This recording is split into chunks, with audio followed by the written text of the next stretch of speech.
to follow,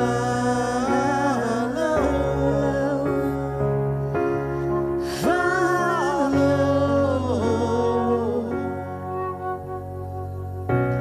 I know we can show our children a better future, one that was right and wrong,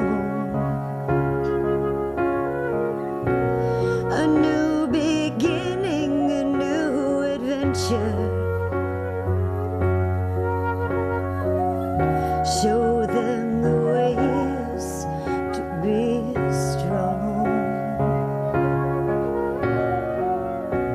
Our children deserve a better life, to respect and love one another. Let's do it for the children of tomorrow. Take away all the hurt and the sorrow. Let's do it for the children of tomorrow and give them the guidance to follow, to follow,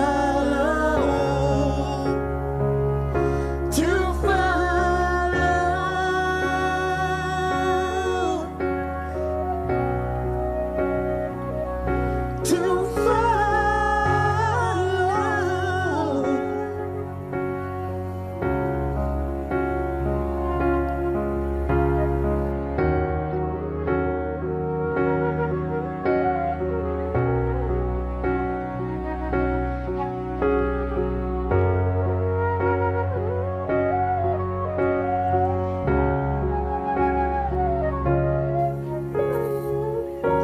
Let's do it for the children of tomorrow. Do it for the children and give them the guidance to light their way. Give them the guidance to light their way. Let's do it for the children of tomorrow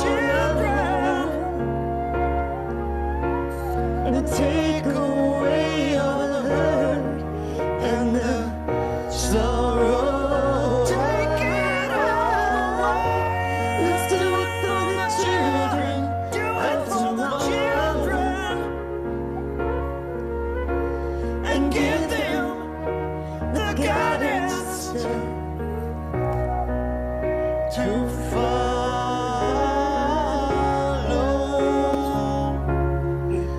follow.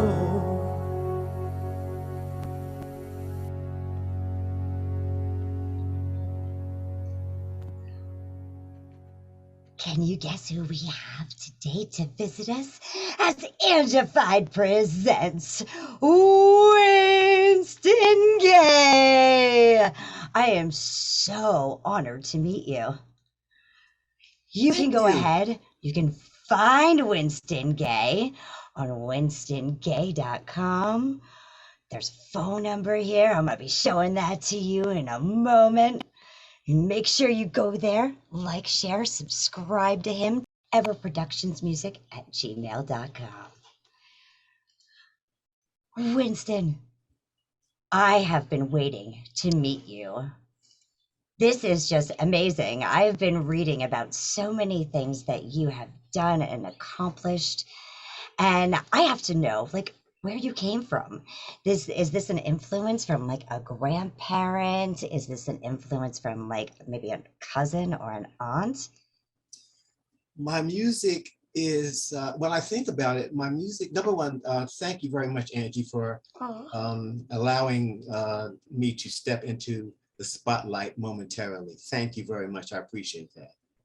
Absolutely. Okay. My music is a combination of everything probably that I ingested as a child up till now. And that's a whole lot, and I guess you can say that about anyone, whether they're a musician or not. Yeah. I mean, it's a very general answer, but basically that's the truth. My music is a combination of Warner Brothers cartoons, really, and the jazz that my parents used to play, All right. the doo-wop music of that particular era, where I grew up. Mm-hmm. And then subsequently, all the music that came about during the subsequent decades that followed, which are the 60s, the 70s, the 80s, and the 90s, and up to now. So my music is a conglomeration of all that. All right. So let me ask, because I know you said your parents listened to jazz. So was that like the main music when you were younger?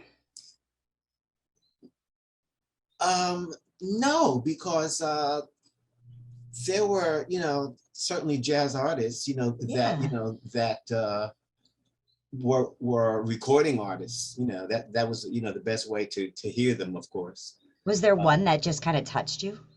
Not at all, not at all. Okay. Because the other side of that was the rock and roll era simultaneously, which was Little Richard, Fats Domino, and and Paul Anka and Bobby Rydell, and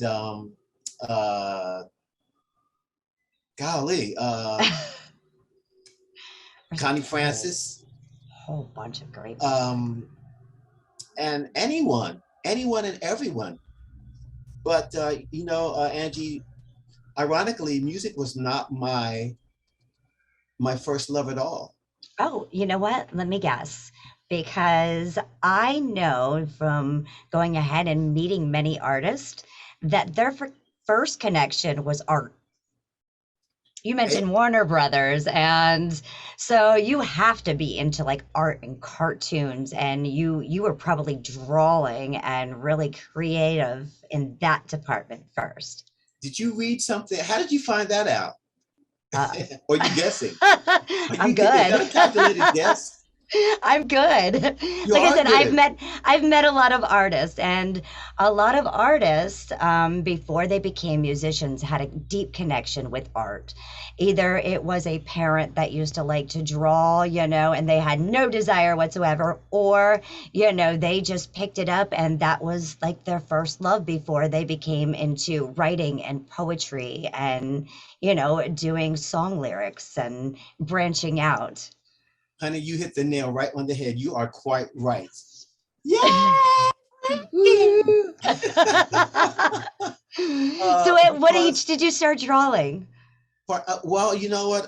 Art actually was a family inbred kind of talent that all my brothers and sisters had the ability to draw really well. And I guess that came down from my father, who was an artist in his youth.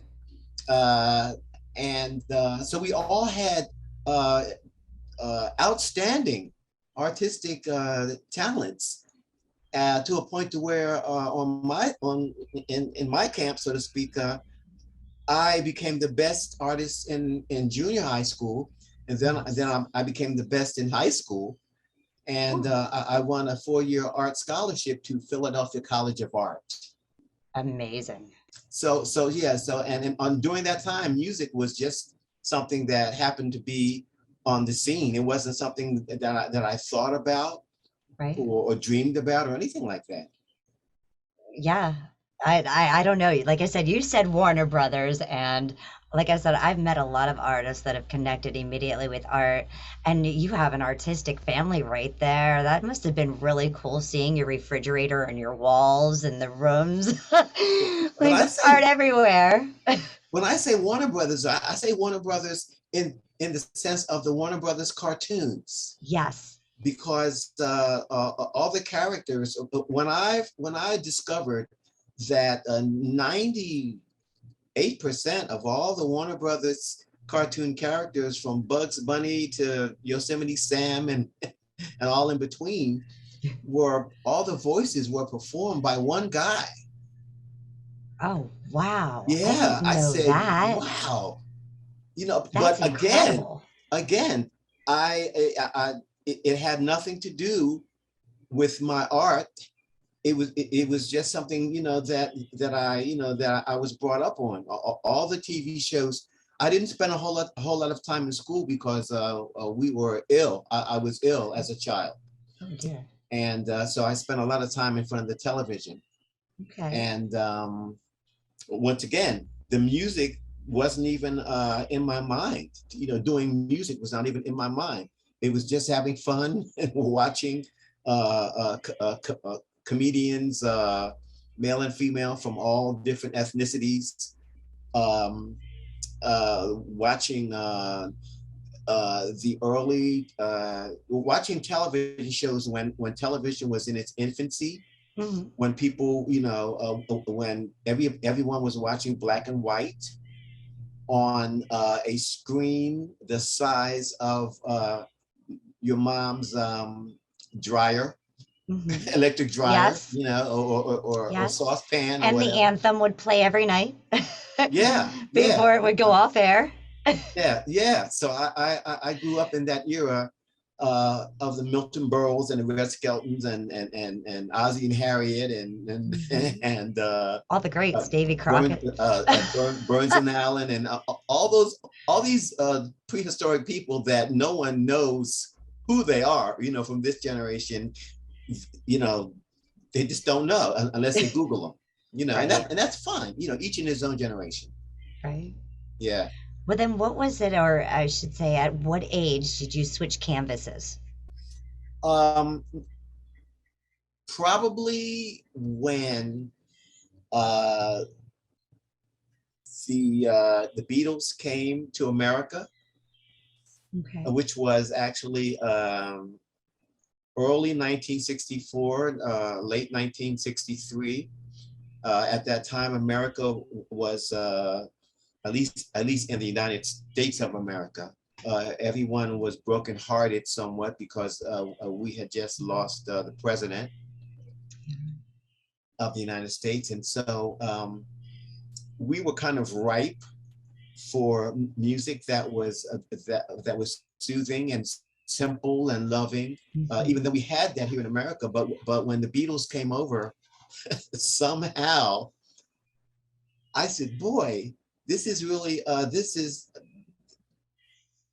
Even though the Beatles had borrowed much of their music from the States, Mm-hmm.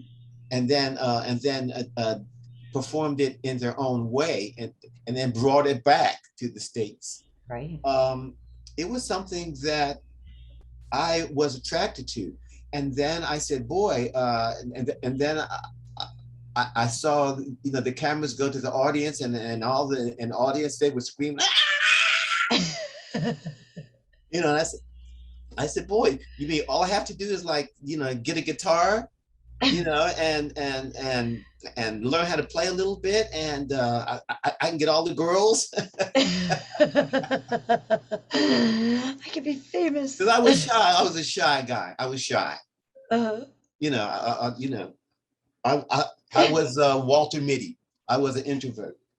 And Okay. so that was initially my way of getting everybody to look at me or admire me or want me. Yep. And so I said, Mom, would you, I want a guitar. And she said, why? I said, I just want to, she said, okay, I'll get you one during the holidays, as a gift. And so when the holiday came, I got a guitar, and Well, it was nice that you didn't have to explain to her the why. yeah, it didn't matter, I guess, uh, and then when I held it in my arms, of course, not knowing how to play at all, I held it in my arms and I just laid my hands on the neck, and these sweet, unprofessional tones came out. And I said, boy, this really feels really good. And so Just natural. basically, it felt natural, yes. And so I taught myself. I'm self-taught initially. And then I went to get some books and had a few tutors to try to find out what I was doing, Okay. what I had learned.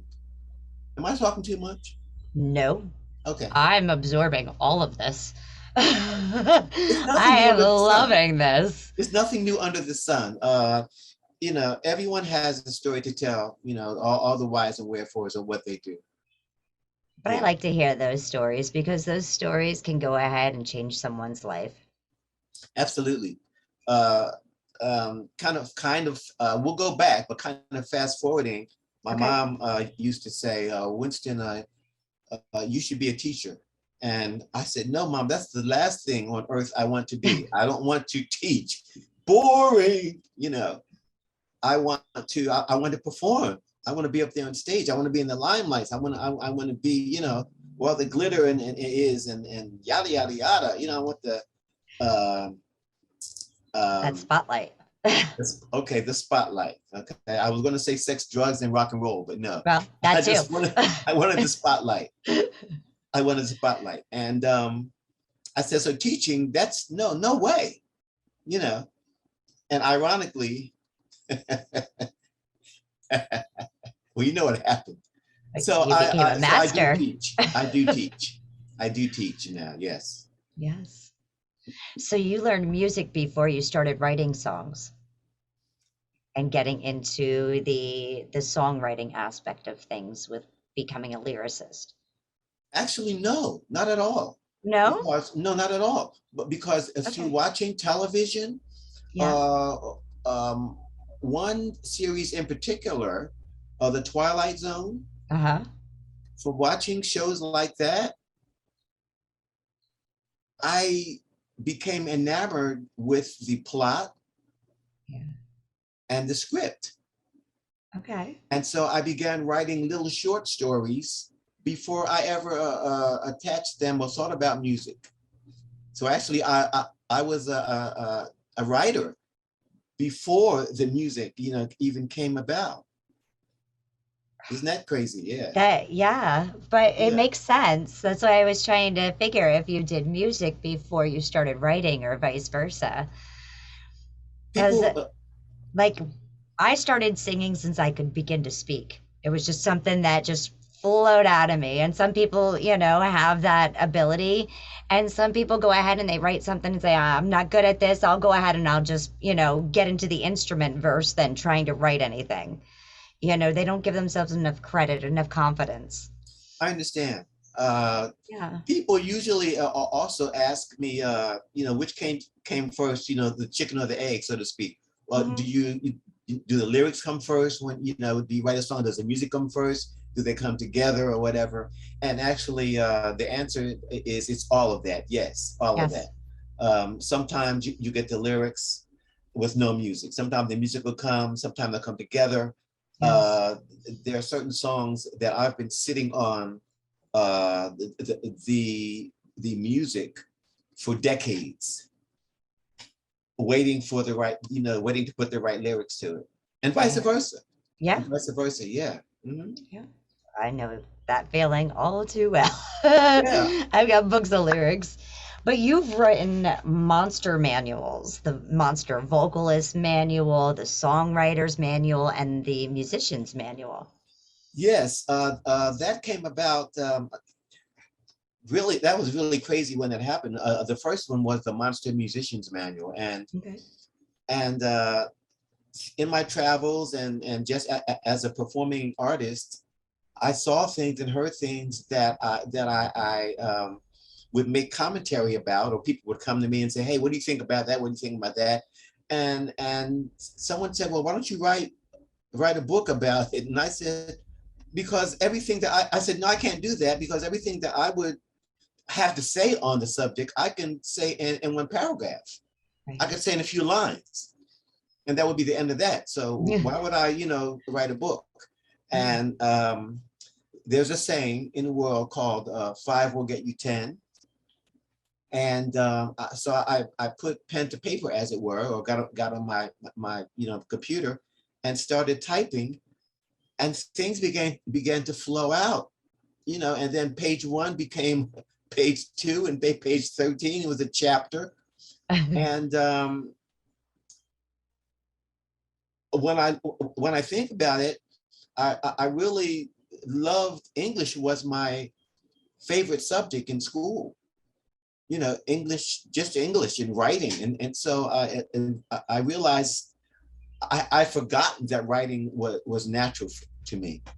And so I said, what can I call this? And the word monster at the time was a slang term for someone who's really good at something. Okay. Now they say, man, you're a beast. Yeah, yeah. and by the time this, things are said and done, the word beast, that's probably old already, So I said, well, I'll call this the Monster Musician's Manual. And it has no notation in it or anything. Anybody can pick it up. And it's a very easy read. And basically I just talked about, it talks about how to take what you already know and make it better. Evolving. Yeah. And then one thing led to another. And then the next thing I knew, the Monster Songwriters Manual. And that was even a fatter book, as far in terms of pages. And then I thought that was the end. I said, no, that's it. I'm done. I've got Monster Musician's Manual for all musicians and vocalists. I've got the Monster Songwriters Manual, which includes, the anthology of poetry and everything. I really go. Each book took me about 4 years to write. Okay. In detail. It was a very long process. And the second book, the Songwriters Manual, actually 90% of it I lost. After I wrote it, I had committed it to a stupid floppy disk, which went bad. No.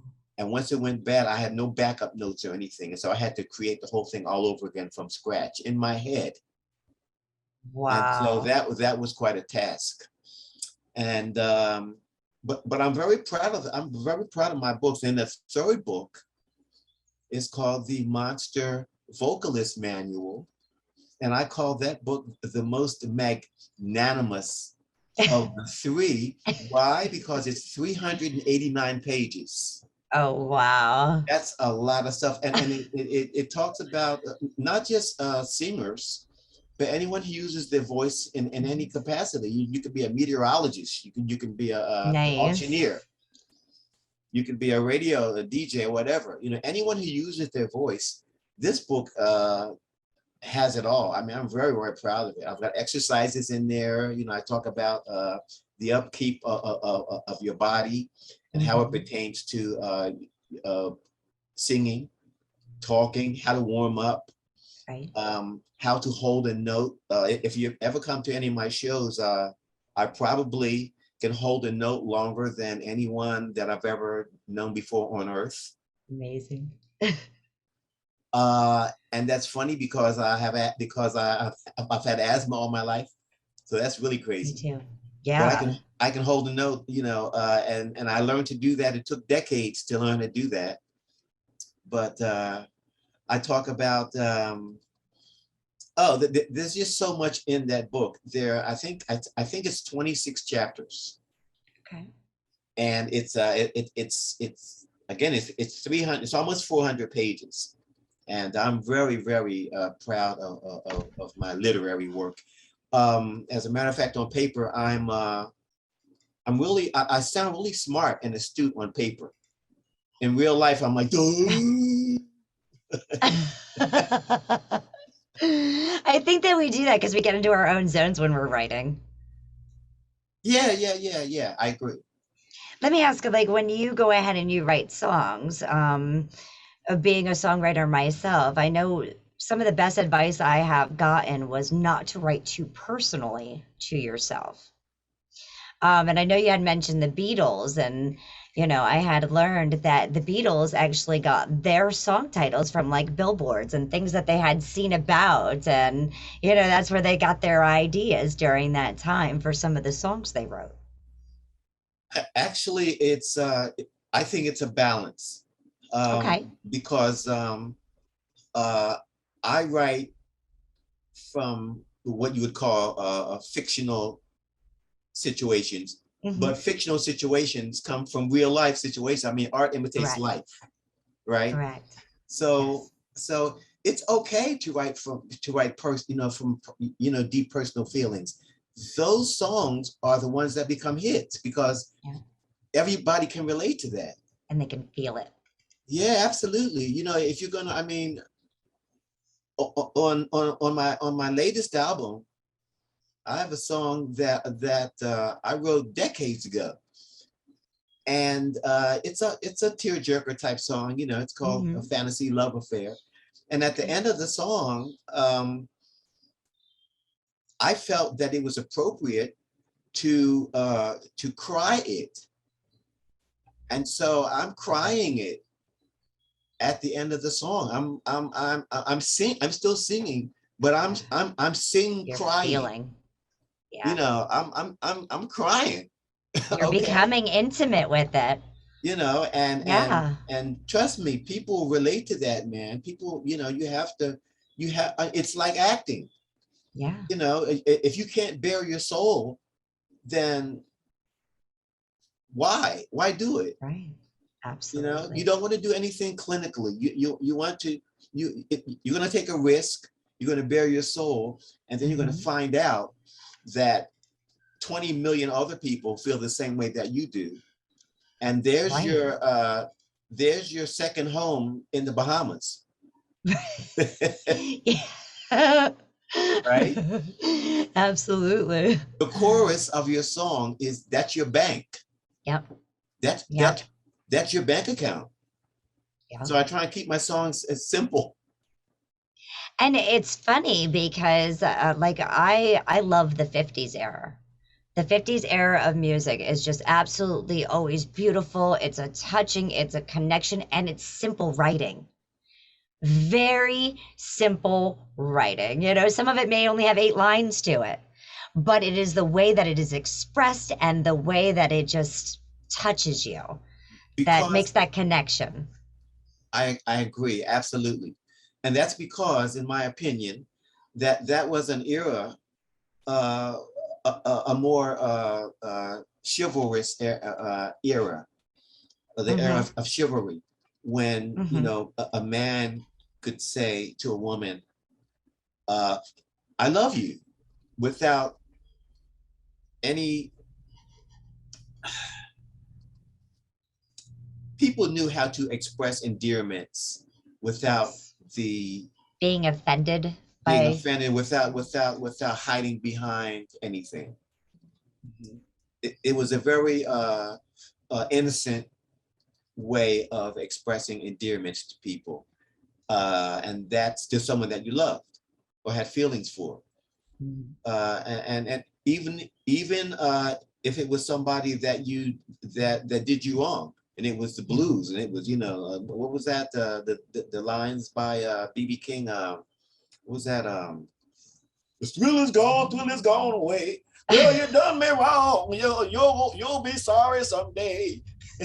Oh, I love it. Get me dancing. Even that, it's it's sincere, but it's not offensive. Right. It's not name calling. It's not calling someone out of their name, and things like that. It was a totally different era. It was more pouring out your heart without going ahead and being vindictive. Yes. Yes. Yeah. Yeah. Complete agreement. And that that's kind of what I I'm no spring chicken anymore, and I'm proud of it. I'm very happy not to be a spring chicken when I look around me and look at how people relate to each other during these times. Mhm. and people are very callous They are and judgmental. brazen, and they really don't know what love is. Yeah, it's become such an ugly world. It becomes such an ugly world, yes. And so I'm really happy to have come from a time when I can relate to something that had much more purity Mhm. to it, and it may label me or coin me as old fashioned, and that's great. Yeah, That's fine, because what happens with old fashioned is like on a wheel, and it just comes back around again. it does. It And does actually, come, I yeah. believe that you're getting known as a legend in Philadelphia. Is that correct? Yeah, yeah. And I've thought, I've given that term a lot of thought, Okay. and I think the term legend is attached to someone who who somehow performs something or does something that is over and above what you know a feat of strength or a feat of whatever.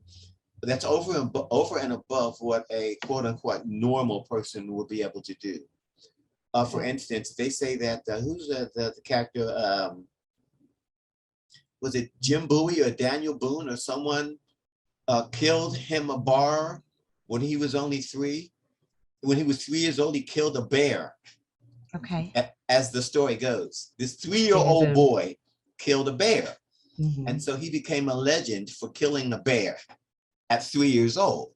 Okay. That's a feat. That's a supernatural occurrence. You know, that's a feat that normal people cannot do. And so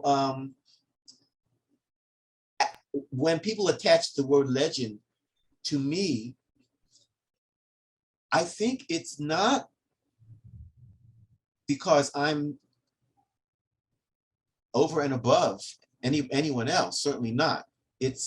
I think it's because I try to create on top. I'm a creative overkillist. Okay. I can relate to that. The overkill. I think it's the overkill. The overkill. For instance, I was singing a song in a certain, nightclub, restaurant, whatever, with a band, my band, years ago, and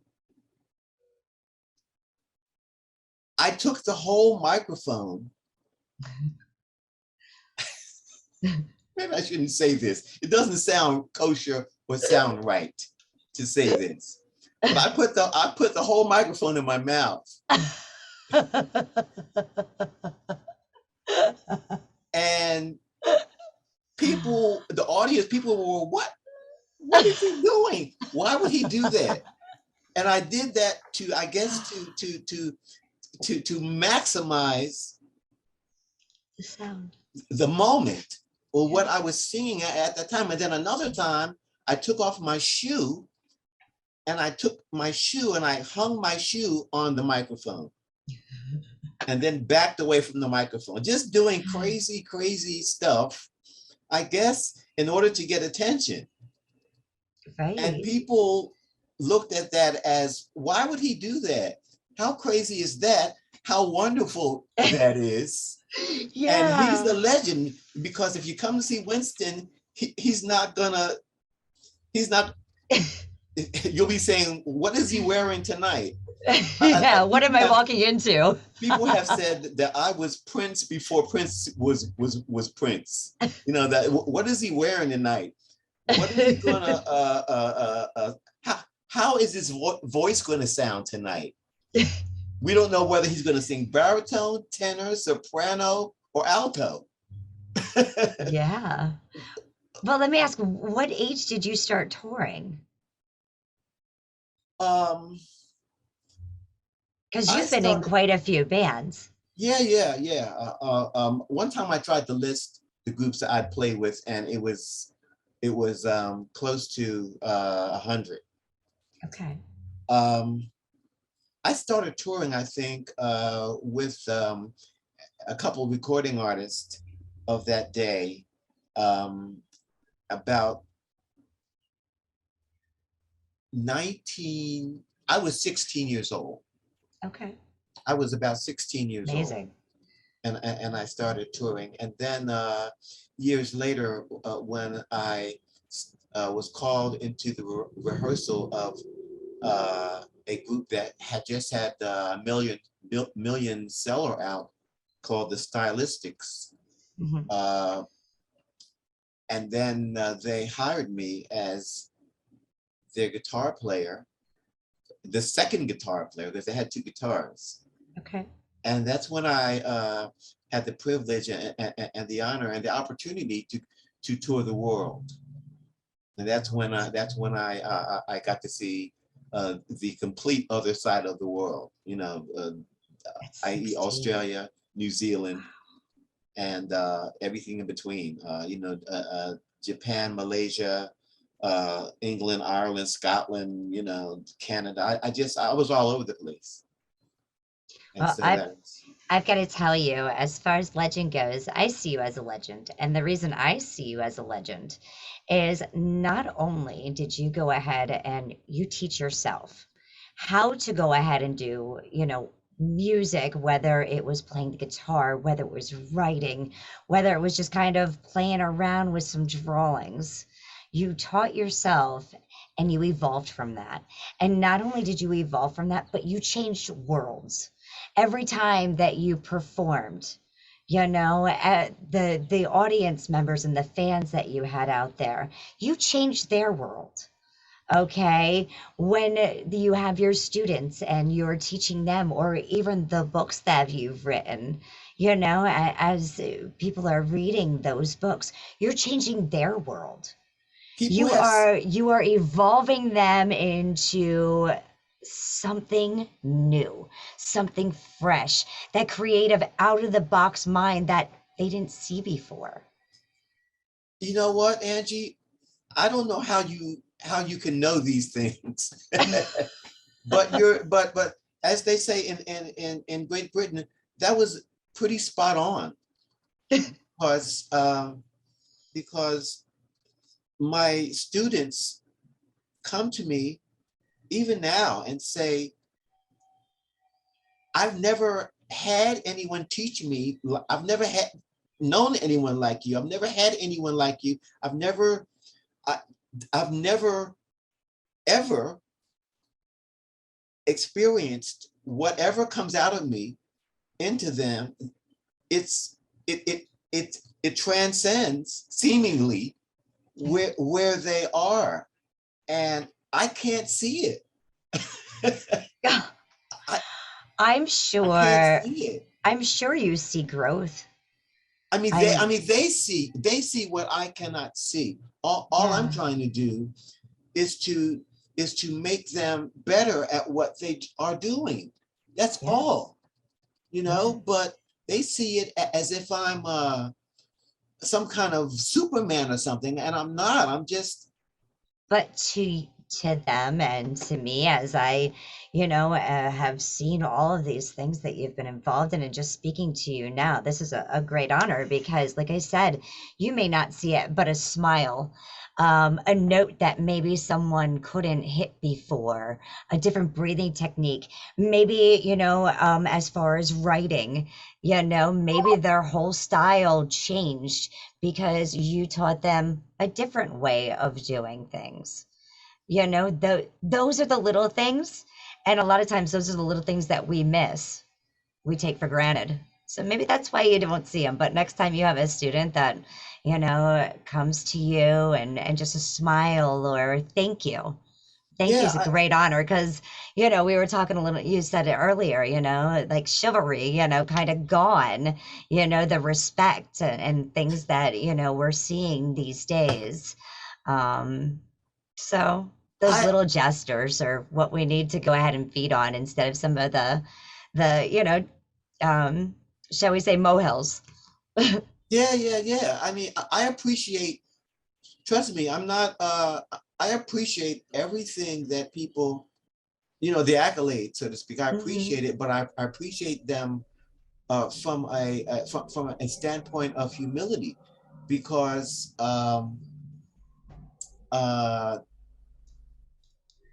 have my own people artists that I say, wow, you know, that wow me. Right. Trust me, you know, I've got, you know, oh boy, and I know we don't have a whole lot of time, but the people ask me today, they say, well, who do you listen to? And when my answer is no one in particular,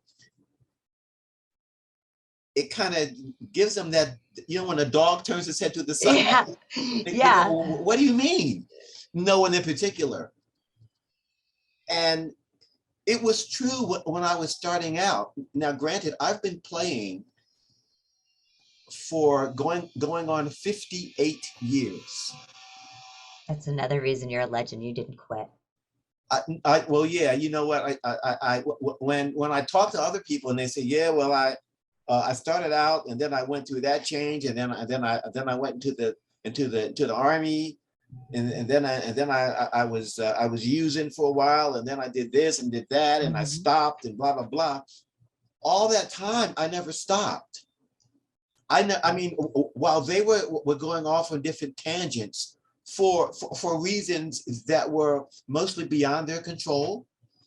You know, I'm not faulting anyone, you know, but I just never stopped practicing. I never stopped.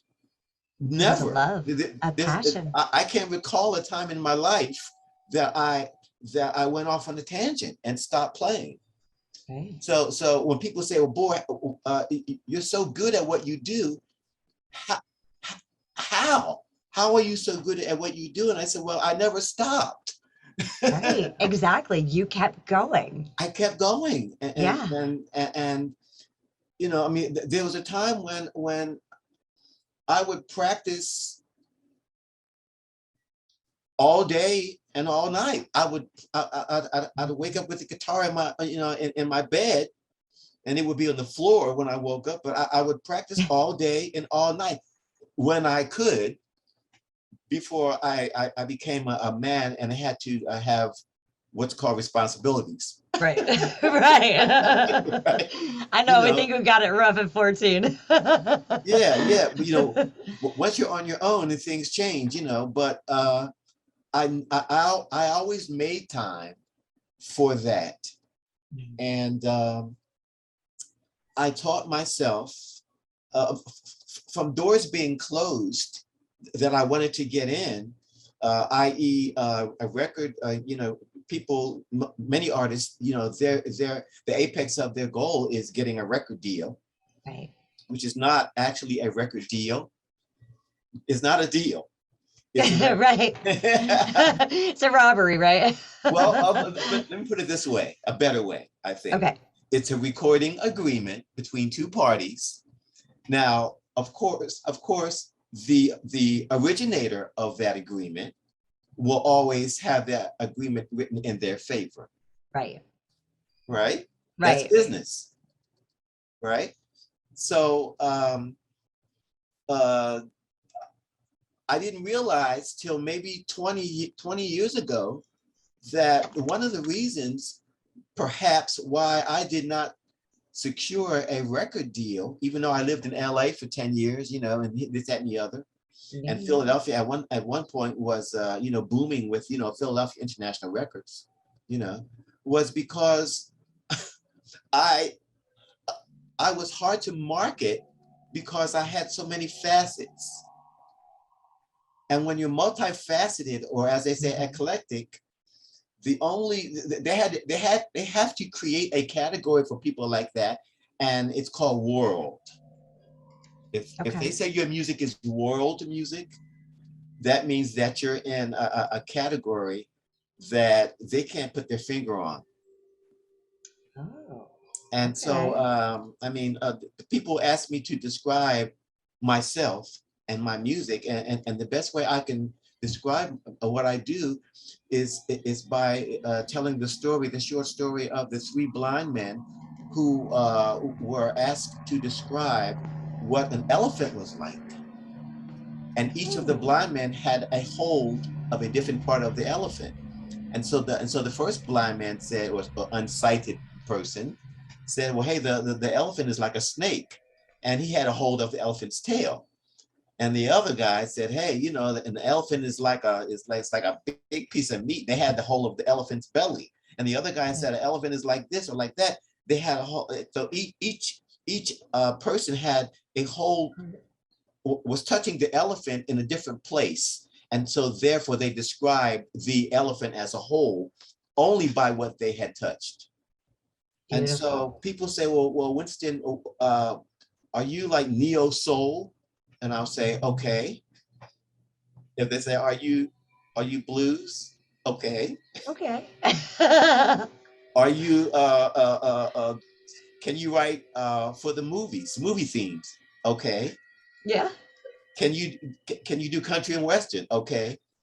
I have yeses for so many categories because I've taught myself how to bring them about, how to record, how to write them, and put the ingredients in so it sounds like it sounds authentic. And so it's kind of hard for me to put a label on my genre or style of music because it changes like the weather. It does. I say I'm pan-genred. Yeah. Because there's just so many different types of music and sounds, and I can't decide. I love it all.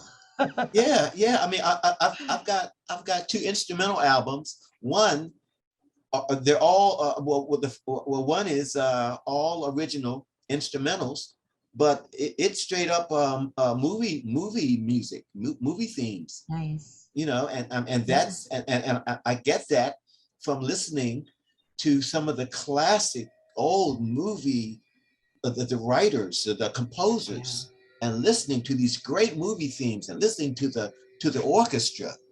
Yes. When people are listening to rap or whatever, or coming down the street and the cars are jumping and my windows are shaking because they're going.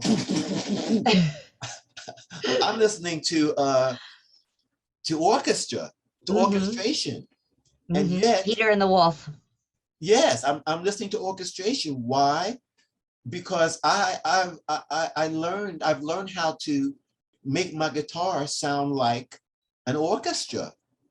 Okay, now I have to ask because what is your guitar's name? What do you mean, the brand name? No, what did you name her? Oh, I have many guitars. Okay, your favorite or your first? Yeah, you got to go back decades for that. Yeah. All right. My guitars have no name at this point. I'm not like a BB King's or with Lucille or nothing. Okay. No. At this point, a guitar is only a tool for making music. Okay. Yeah. I think I named one of my old first cheap guitars that I named, and I forgot what that name was. But no, I stopped that years ago. Yeah, I stopped that years ago. I have no favorite guitar. No favorite guitar? Not at all. All right. Not at all. If you'd say how many guitars you have, a roundabout number? Between 15 and 20. Awesome. That is awesome. But each one has its own feel and has its own use. Right. Yeah, absolutely. Yeah. So let me ask, because I want to play some of your music. So I want to ask you a little bit about Never Stop Loving You. Okay. How did it come about? Like, where did the inspiration come from? That song, it's a love song. You know, I mean, it's kind of a twisted love song. When I say twisted, it's a song of I'm kissing you, but I'm thinking about somebody else. Type song. Okay. I gotcha. Yep. But that song actually was a ballad originally that I wrote for Harold Melvin and the Blue Notes when I was playing with them in the mid 90s. I wrote, Teddy Pendergrass and all that. I wrote that song for them as a ballad. And when awesome. I came to Harold and said, hey man, I got this song that I wrote for you. He either didn't want to hear it or was, didn't want to be bothered. It was a bother kind of to him, so I said, no problem, man, so I just put it back in the can, as it were. And right. Decades went by, and I decided to take it in and put it on this latest album, the Let Me In album. And I said, well, I'm sick of these ballads, man. I got so many ballads on here and put people to sleep.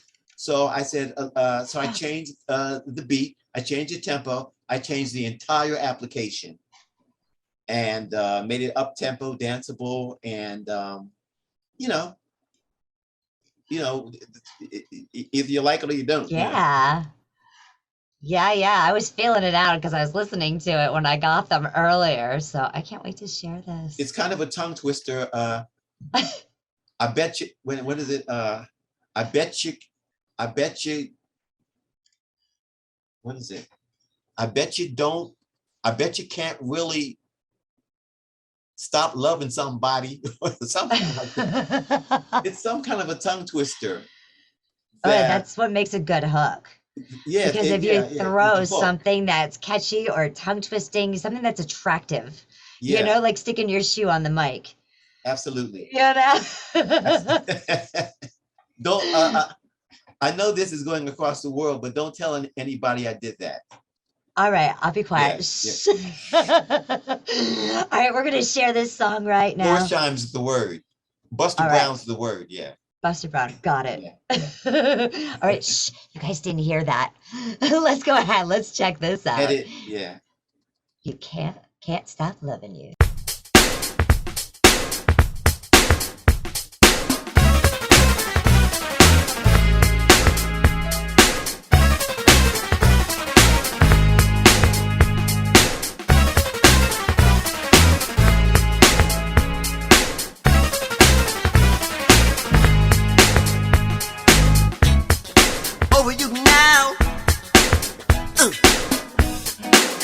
I think I am,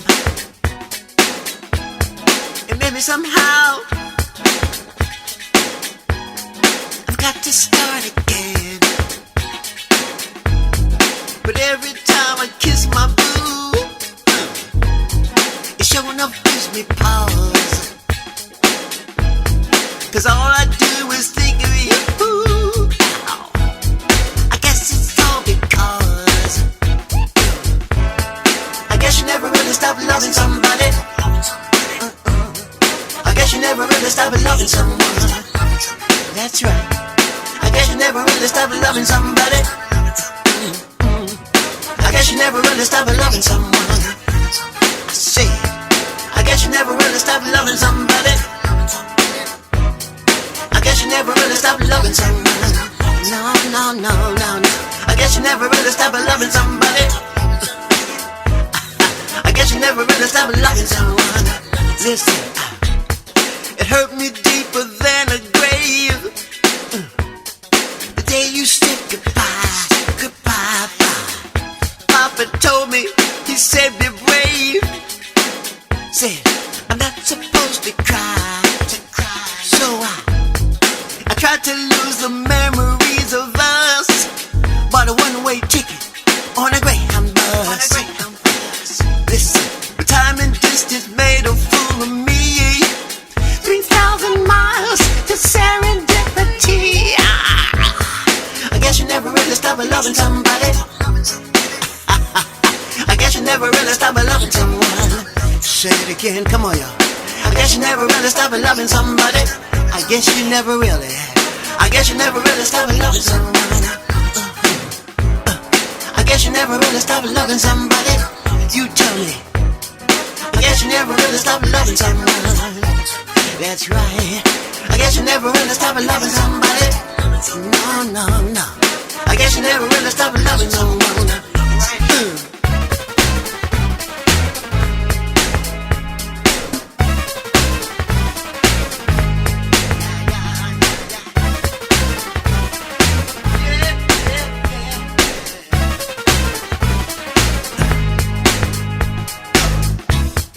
I need to give myself a break and leave the past behind. Oh yeah, and try to keep you locked up in my heart instead of on my mind. But every time I kiss my boo-boo, it gives me such a pause. 'Cause all I do is think of you. I guess it's just because you say, I guess you never really stopped loving somebody. Oh no, no, no. I guess you never really stopped loving somebody. I guess you never really stopped loving somebody. Will you say it again? I guess you never really stopped loving somebody. Na na na na na na na. I guess you never really stopped loving somebody. Na na na na na na na. I guess you never really stopped loving someone. Na na na na na na na. I guess you never really stopped loving somebody. Na na na na na na na. I guess you never really stopped loving someone. Loving someone. I guess you never really stopped loving somebody. Oh no. I guess you never really stopped loving someone. Will you say it again with me? I guess you never really stopped loving somebody. Come on, you can do it. I guess you never really stopped loving someone. Everybody, come on. I guess you never really stopped loving somebody. I guess you never really stopped loving someone. Never really, come on, everybody. I guess you never really stopped loving somebody. I guess you never really stopped loving someone. Say it again. I guess you never really stopped loving somebody. Who told you to stop? Come on. I guess you never really stopped loving someone. I guess you never really stopped loving somebody. One more time. I guess you never really stopped loving someone. 10 more times. I guess you never really stopped loving somebody. I guess you never really stopped loving someone. Say it again. I guess you never really stopped loving somebody. No, no. I guess you never really stopped loving someone. Never really. Come on now. I guess you never really. Oh, Winston, that was Angie, be beautiful. jamming. I know we're jamming. I was jamming the whole time. You were tickling my ears. All right. All those great little sounds in between that you added, like, whew. Yeah, I was loving that. So I guess it's. I guess you never really stopped loving somebody. Yeah, that's what. Yeah. That's awesome.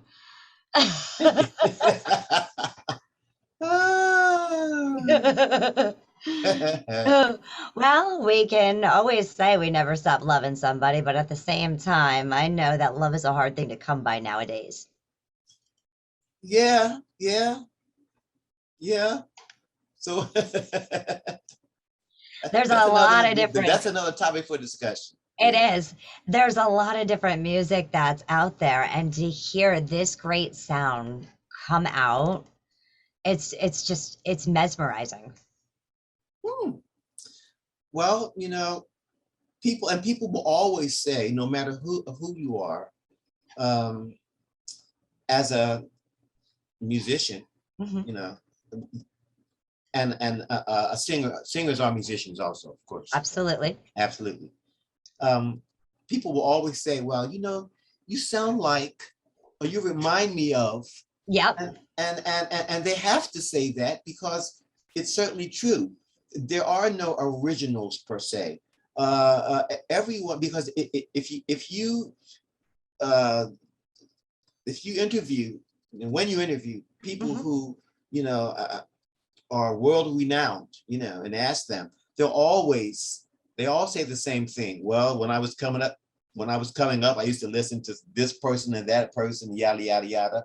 So they gleaned from someone else to form their own thing, and so we're gleaning from them. And so really, we all, it is true, we all do sound a little bit like someone else. And so what? We're supposed to. Yeah. And I think a lot of that comes from too, like whether it's a radio that's on or a TV and things, we pick up little things from different people that just kind of stick with us, and then we learn. And unfortunately, sometimes though, as a singer, we do pick up some bad habits. I mean, if we're all part of, we're all human. That's right. And so because you're human, you're not going to sound like another species. You're going to Right. sound like another human. That's right. So However, I do cluck pretty good like a chicken, and I can do a pretty cool rooster sound too. yeah. I'm confident that you can do that. Yeah. I like to have fun, so I guess Yeah. when You know what? it comes to the music, when I think about like my inspirations and things like that, and different things that I grab from different artists. um I don't know, I took a whole bunch with me. I rob people's brain banks and Yeah. that teach me more. And Yeah. I just kind of went and said, you know what, this is fun. And I'd go ahead and start playing different games as far as like off the top, where I'd say, all right, here we go. 30 seconds, give me something about a cupcake. You know, and it started going ahead and saying, hey, this lyrics thing is pretty cool. Starting off right, even with, if there's a specific topic, and then you take that topic and just start brainstorming and really just thinking and, having fun with it. If you listen to everyone every artist, every recording artist or not, whatever, if you have a collection of songs, Mhm. if you listen to them from beginning to end, you can basically get a pretty good idea of the overall, not temperament is not the right word, the overall Personality. personality or character of that particular Hmm. artist. I remember not too long ago, I went to the public library when you can actually go in and get books Yeah, and right. physical books. And I was reading a book that a particular female artist had written about herself and her music. And at the end of the book, I felt so sad, so sad. Because her whole persona is just loneliness. I mean, I just felt a sad, lonely for this artist, and she's a big artist. Yeah. She commands gargantuan audiences worldwide, but inside, just the sadness It and broke you. the loneliness, and it's a shame. So um, I try to make each of my works something that's fun. I mean, Yeah.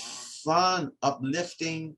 Yeah. As I Uh, said, you were just tickling my ears. there's a joy about that's embedded in my character that I can't escape and don't want to, and so it comes out in my music. It comes. I mean, And it should. it should, and the same for you. I mean, Hmm. look at your smiling face. I'm original, no duplicate copies here. Yeah, I mean, look at I mean, it's all in your eyes. It's in your smile. And look at, I mean, your whole, Are you trying to say I'm glowing? aura. I was gonna say aura. Your whole aura is so attractive. Thank you. It attracts people who are in Positive. need. In need. It attracts needy people. Yes. Yes, It it attracts does. needy Now, people. how did you know that? Were Well, you because talking to my dad? no, but people who are strange are drawn to me, Yep. and it can be a good thing, Yep. it's not a bad thing. It's just that normal people look at me and go, he ain't nobody. Yep. I know I the mean, feeling. the status quo say, he ain't nobody. I've heard him, ain't no big, what's the big deal? Right. And yet, so my following is really, are really people who are not from the United States of America. Okay. Why? Because musically, the United States of America is a very closed-minded and very jaded. They have a very jaded, limited playlist Correct. mentality. Correct. And I know for a fact, were I to have started in any other country, Europe, Asia, Australia. oh yeah, I would have become a household word, so to speak, because people who are, and now you're going to get a few accolades from family and friends, Mm-hmm. you know, Right. but by and large, as there's a line in the Holy Bible that says a prophet is not without honor except in his own country. Mm-hmm. And so it's very true. I mean, it's playing out. I mean, I got the most, I met some beautiful, wonderful people from other countries, you know, from New Zealand or Pago Pago or in Honolulu or in Japan or in Scotland or in Wales. I met some beautiful people. And in that last piece that I played, I heard some influences from some of that over there. That's great, because I don't know how you heard that, but I don't know. I draw a blank right here. But when I came back to the United States is when people started avoiding my eyes. You're walking down the street and they avoid looking at you. They won't speak to you unless you speak to them. They the cold shoulder. Yes, it's a kind of a cold shoulder type thing, you know, all that warmth, you know, that you really want turns cold. You know, people have even you know, songs about it written. The Earth, Wind, and Fire. That's the way of the world. A child is born with a heart of gold. The way of the world makes his heart grow cold. You know, so. Yeah, I mean, some of my biggest fans are weird people. Well,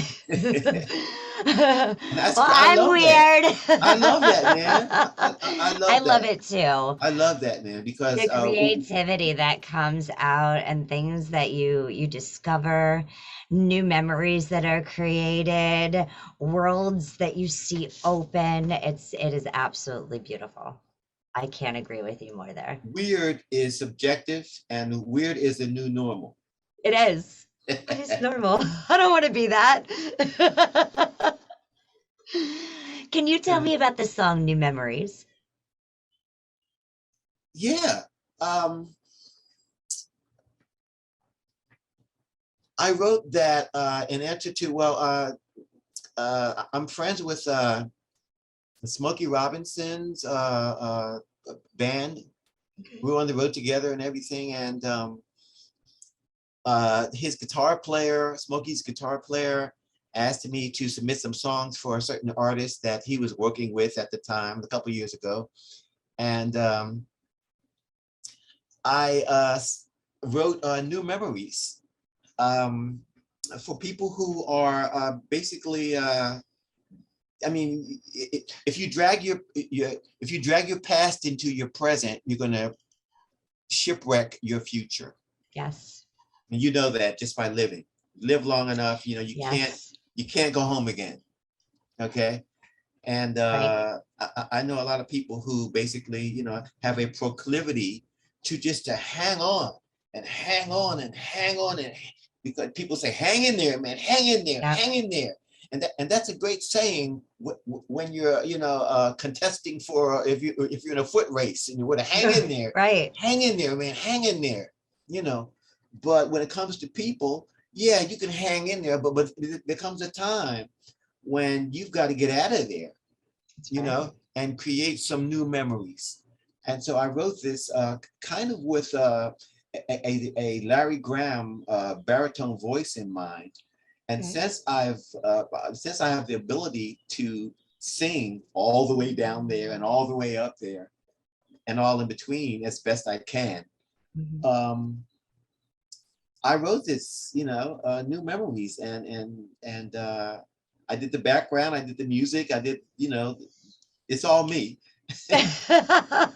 And I kind of like what it says. Oh, it's a great message. Yeah, I mean, Absolutely great message. one of the lines, I see the video in all my my songs. I say one day in a restaurant, sandwich and tea, not coffee. One day in a restaurant, sandwich and tea, I caught the sweetest pair of eyes looking at me. We sat down at the table and we talked for a while. She was the portrait of a lady with the heart of a child. Aww. Her voice sounded like music. I wanted to cry. I thought she was an angel come down from the sky. And as violets are blue and roses are red, I reversed it. If you hear that phrase, most people will say roses are red, violets are blue. That's fine, but does it always have to, do the roses always have to precede the violets? No. There's no rules on that. No. So I said, as violets are blue and roses are red, she gently touched my fingertips, and this is what she said. You need new memories. You need a new start, new memories filling up your heart, new memories, let go of the past, new memories for a love that's gonna last. Gosh, that's great advice, even for one who is by themselves, to love themselves first. Beautiful. I mean, either you like it or you don't. That's all I can say to people. Well, I love it, Winston. If you don't like it, God bless you. If you like it, God bless you. It's Either all way. good. It's all good. I don't care anymore. It's all good. I don't write for, and I write for me. It might not be your cup of tea. Let's go ahead and let's listen to this song, New Memories.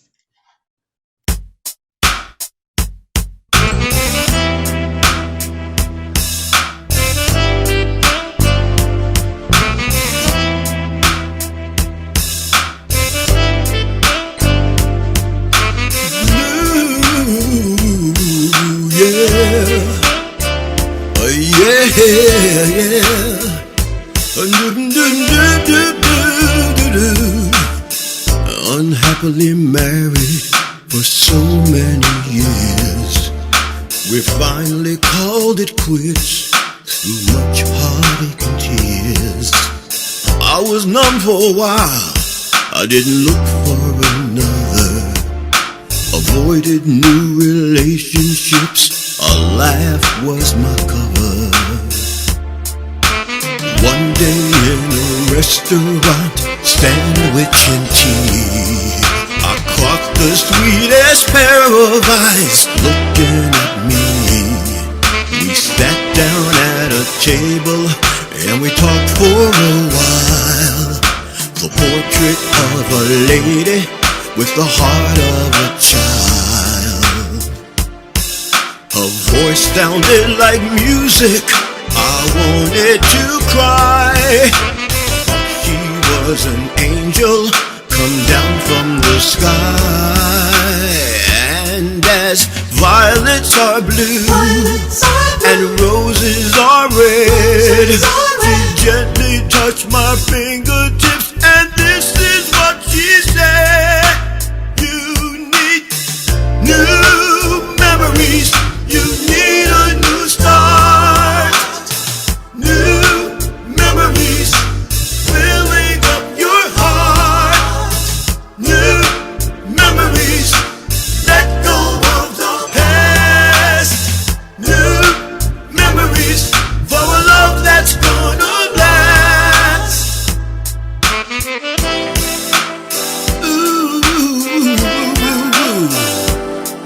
ooh, yeah. Time is speeding by as we grow older, and much to my surprise, you were the one for me, and we shared so much together. in a fairy tale romance. And I thank the Lord above for a second chance. And maybe somewhere someone is stuck in the past, holding on to a dream of a love that's fading fast. But don't you be discouraged, I'll tell you something true. Sure as I am singing, the future waits for you. 'Cause as violets are blue and roses are red, there's something burning deep within that simply must be said. You need new memories. You need a new start. New memories filling up your heart. New memories. Let go of the past. New memories for a love that's gonna last. New memories. You need a new start. New memories filling up your heart. New memories. Would you let go of the past? New memories for a love that's gonna last. New memories. You need a new start. New memories filling up your heart. New memories. Let go of the past. New memories for a love that's gonna last. New memories. New, your heart. New memories. Let go, let go, let go, let go, let go. Memories for a love that's gonna last. New memories. You need a new start. New memories filling up your heart. New memories. Would you let go of the past, brother? New memories for a love that's gonna last. New memories. You need a new start. You need it. New memories. Oh, Winston, that was gorgeous. Yay! That was gorgeous. You know, like when you write a hit song because it just latches on to you and you know the words without ever hearing it before. You know, I can usually tell when a song would have become a hit had it been, distributed and broadcast and publicized and everything, and promoted. Yes, I can tell when I'm writing a song whether it's going to be, a hit. Yeah. And like I said, it's beautiful when you hear a song and you know the words and you've never heard it before. You know the words, you just instantly connect. Yeah. Let me ask you, because I've been told a couple of times I was a butterfly, and that's been something special to me. My sister had passed away about 11 years ago, and the sign of the butterfly was life and that she was free. So let me ask, Butterfly, how did that song come about? That song I wrote a long time ago. Actually, the year 1975. How long ago is that? What's that? 44, 50, 45 years 45 ago? years ago. I Yeah. wrote that song 45 years ago. And I did a demo on it later on when I was on the road with the Stylistics. I did a demo on it, and when I wrote it in my car in a parking lot, sitting in a parking lot, and it came out. The bridge and the verses and everything just flowed right out of me. It was so easy to write that song. And so that song was one of my first 5-song demo, my first demo ever. And that was one of them, Butterfly, and one of my favorite songs. And you wrote that in your car in what, 20 minutes? Less than that. I think it was Less 10 than minutes. Yeah. Sometimes it's just the magic. Yeah. I had my guitar, of course, and yeah. Mm-hmm. Oh man, I would have loved to be sitting next to you and listening to you write that and jam that. Yeah. Well, when I took a band into the recording studio and we recorded it, when I put the vocals on, and then I came out of the recording booth and back into the engineer room, the musicians were sitting, their mouths were open. They were like, they were stupefied. Well, you have an incredible range. Well, thank you. Yeah, I mean, they were stupefied because it was so beautiful. It was such a beautiful ballad. Yeah. You know, and yeah, I've learned how to use my voice like a rubber band. Yeah, it's a lot of practice. It's a lot of. It takes a lot of practice. Yeah. And actually, my range has increased as I age. Okay. Yeah. Do you think that came with the years of practice or just age? Because you learn to do different things along the way. Yeah, both. Awesome. Yeah. Awesome. Yeah. Well, I can't. Go ahead.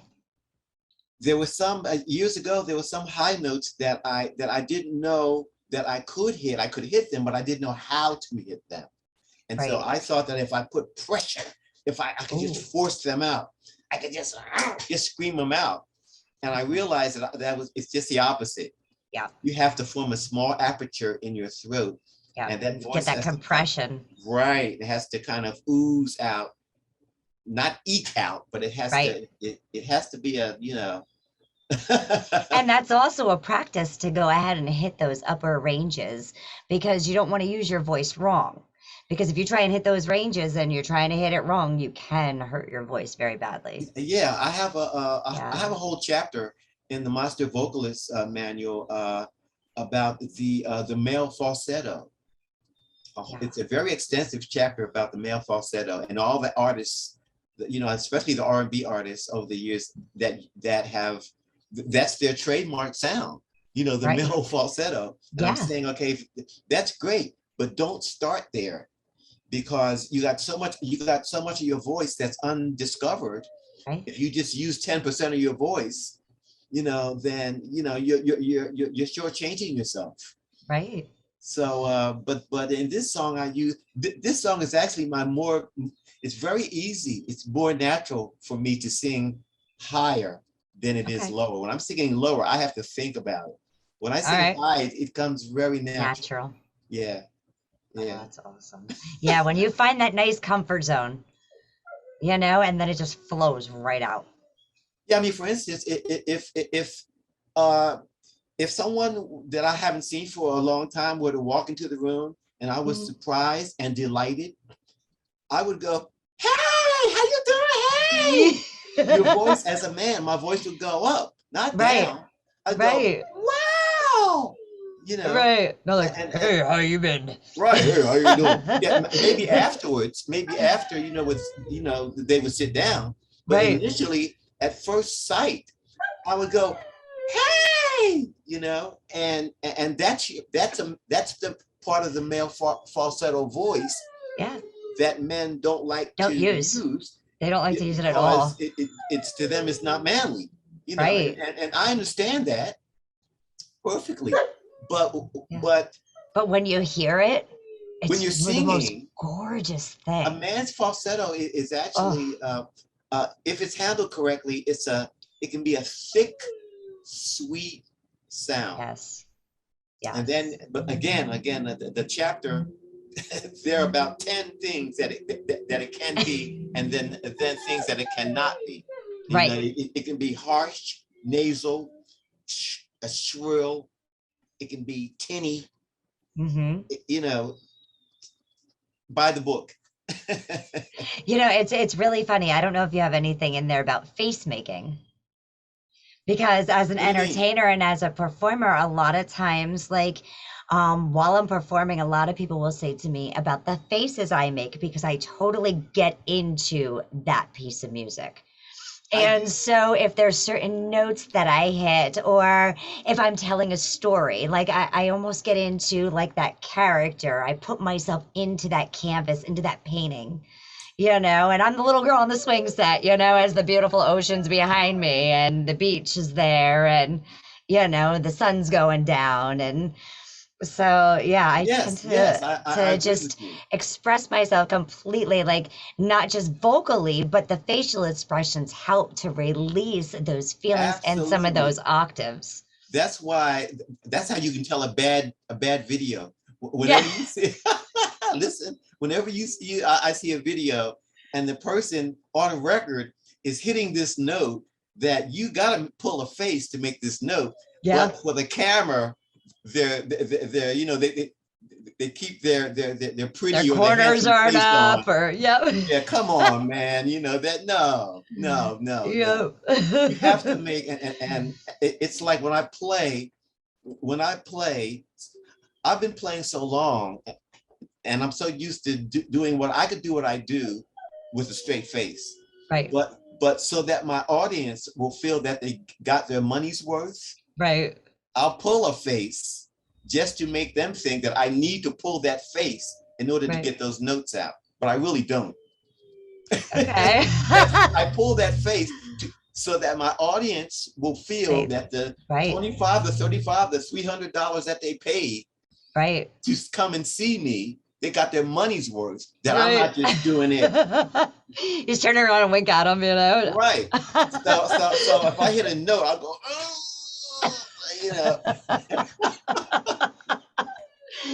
I think one of the best female vocalists growing up that I looked up to that did that a lot in the expression was Whitney Houston.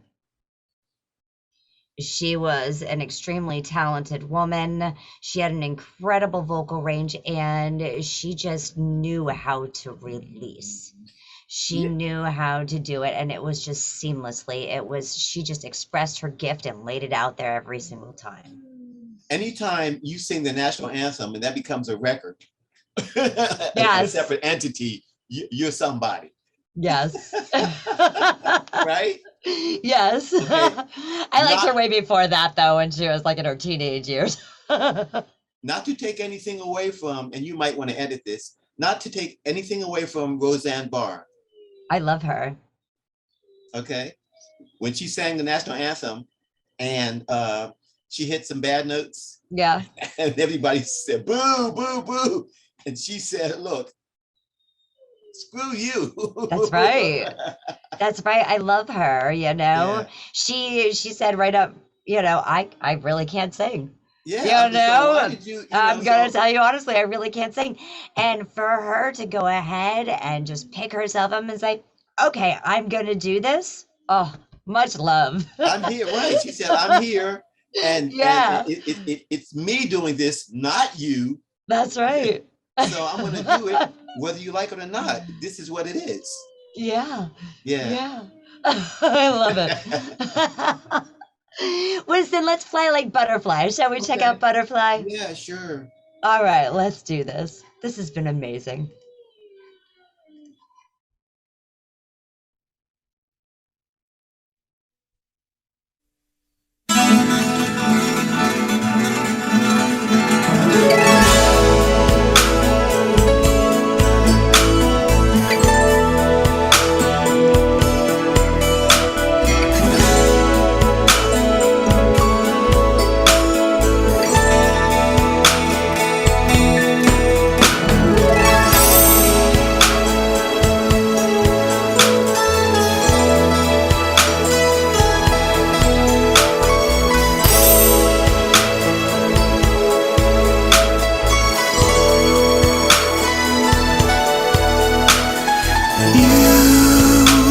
Flutter into my garden,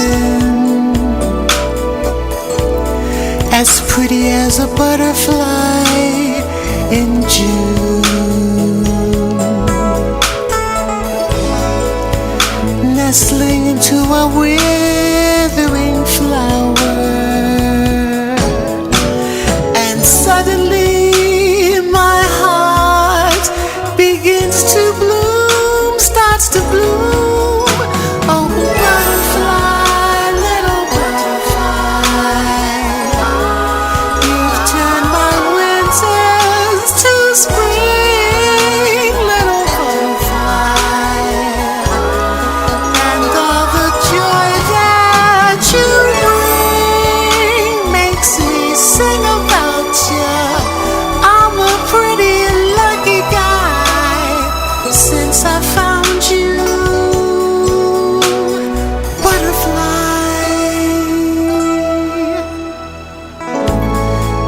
Today something wonderful has happened to me, like the vision of a rainbow after a storm, and I can feel the presence of the angels. How I cherish the day that you were born, and you were born. Oh, butterfly, little butterfly, you've turned my winters to spring, little butterfly, and all the joy that you bring makes me sing about you. Oh, I'm a pretty lucky guy, and I love you.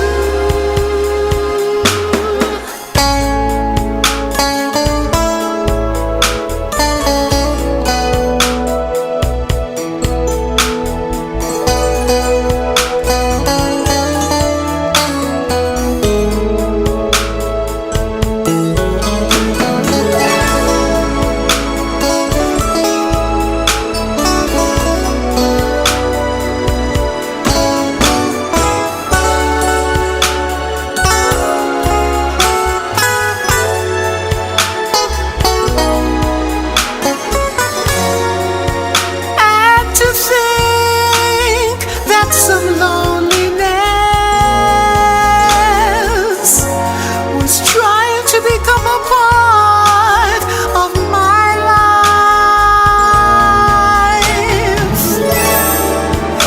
but because of your tenderness,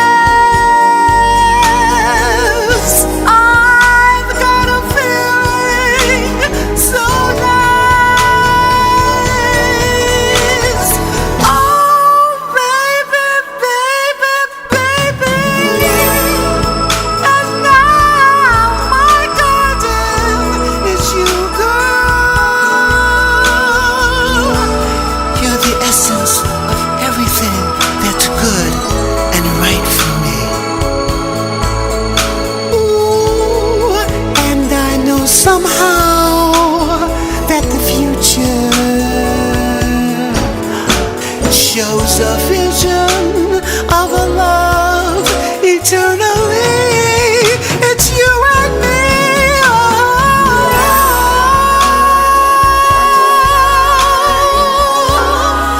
You've turned my winters to spring, little butterfly, and all the joy that you bring makes me sing about you.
Oh gosh, Winston, that was gorgeous.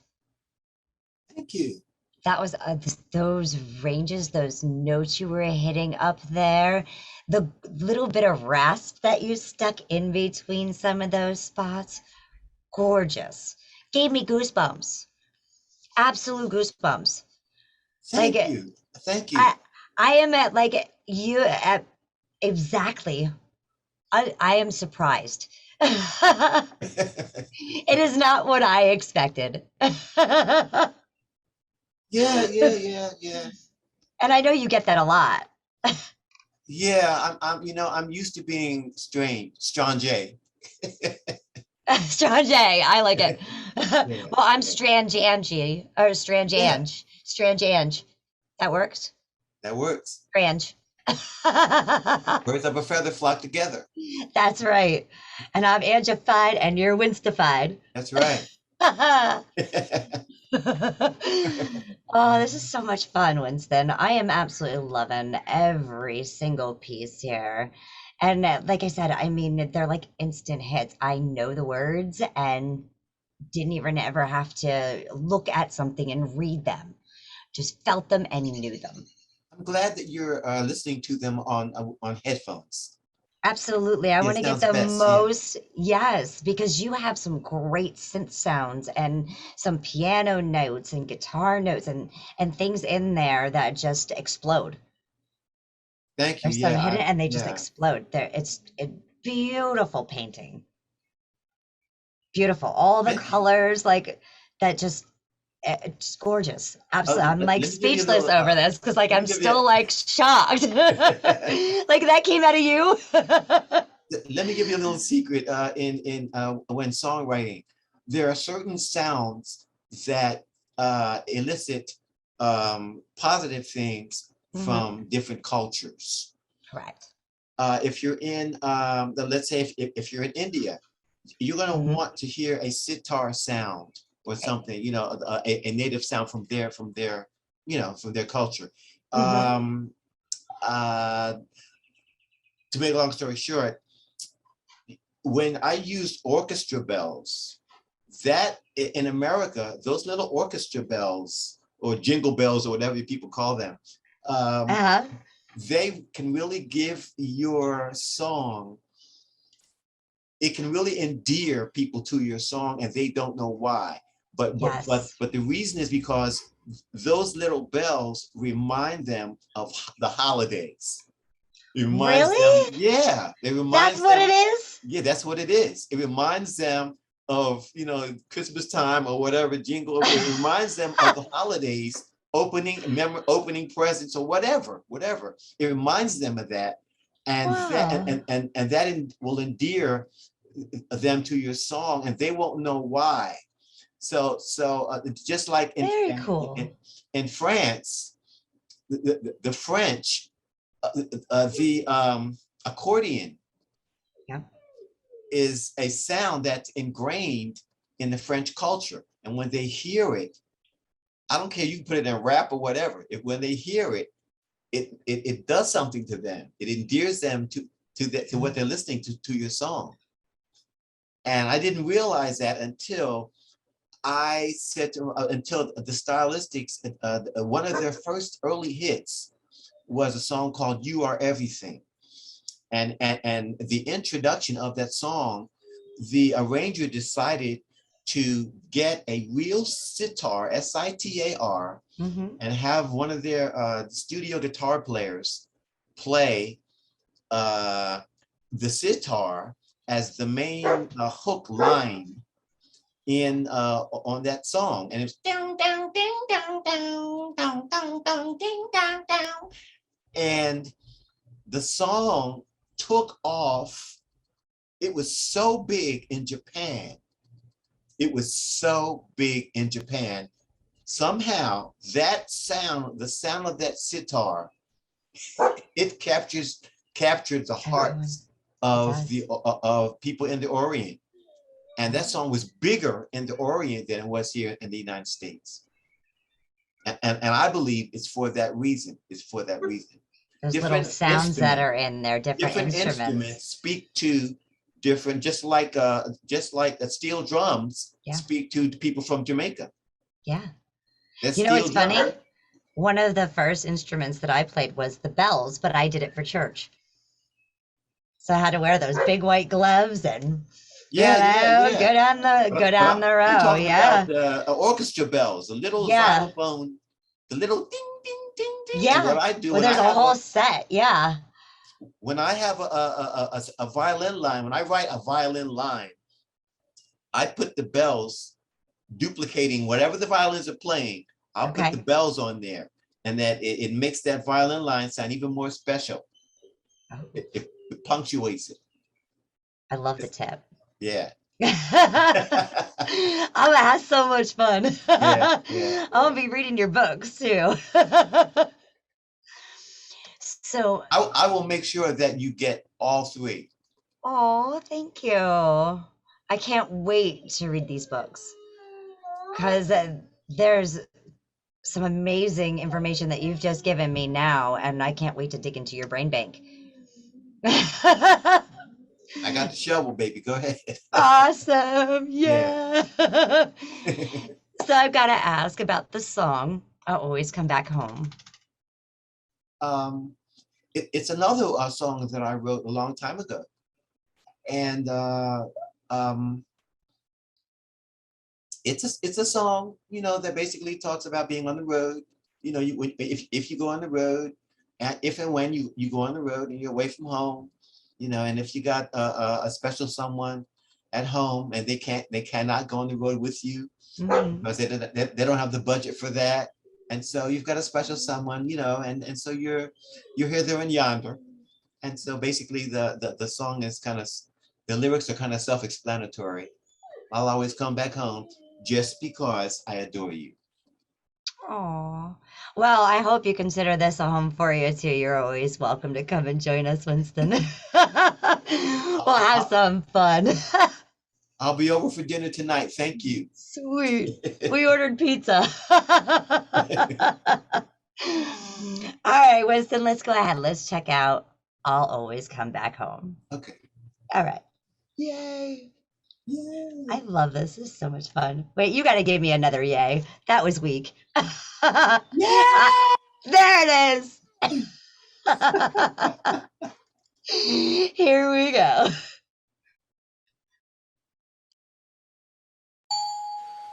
Good morning. This is an announcement for all passengers traveling on the 9:25 flight TOM 1223 to Rome.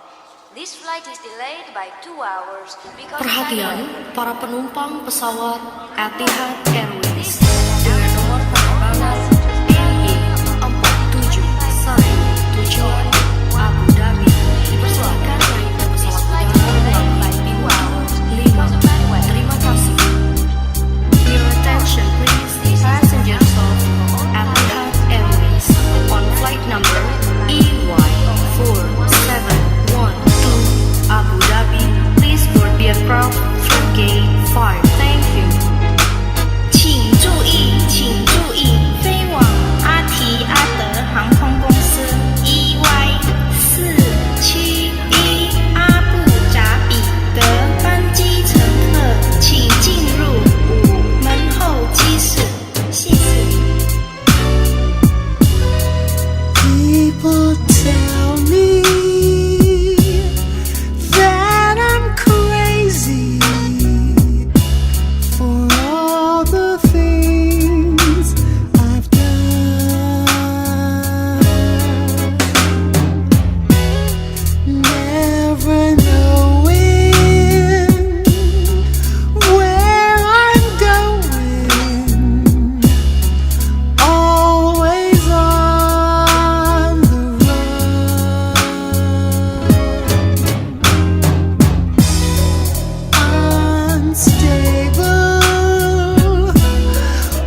just to know that you'll be waiting for me to whisper softly in my ear, I love you, dear.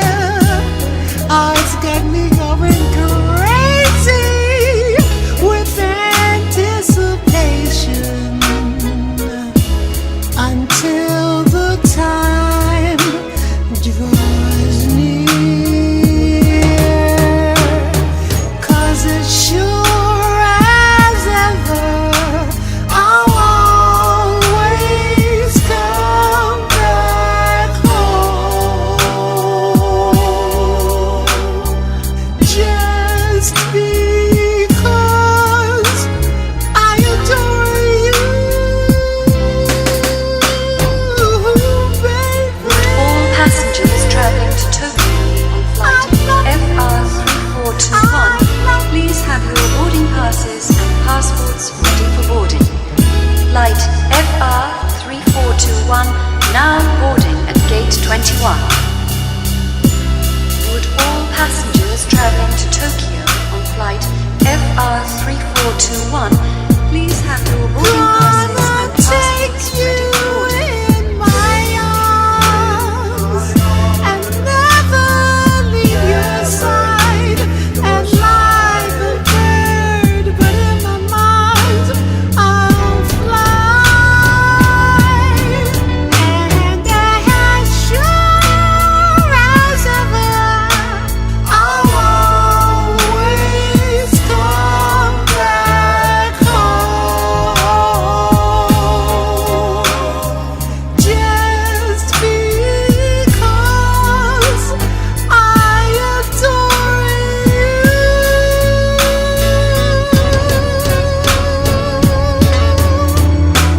As sure as ever, I'll always come back home.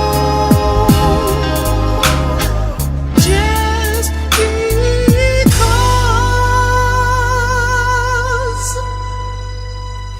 I adore you.